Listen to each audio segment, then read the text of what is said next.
bridge and a shake. This first Niger Bridge, on a shake. Motor now on a shake.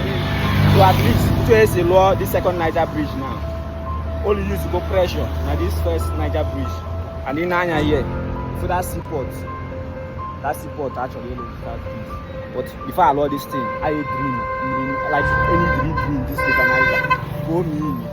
Go me where water. So where in Anya now full motor now like all this Obo na kita abaja. Aja kapana park. Can go through here.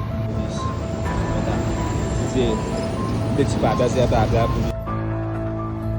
You go back. Now road Bible across Niger Bridge. It's Niger Bridge cluster. For this statue, water on now Igbo. So we believe and keep Bazua. Na actually say that about Nimo. Okay, and I was next month of your Anambra governorship election. Only J win.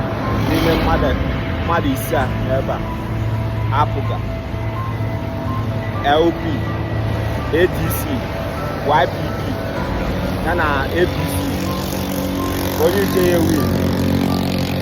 Going out to only a win this election. And then don't carry na one of these. Manage just speed.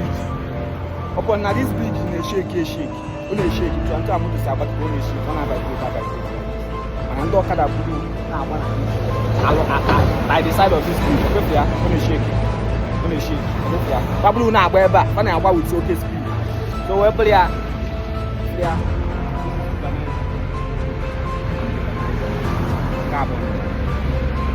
Side Abasaba.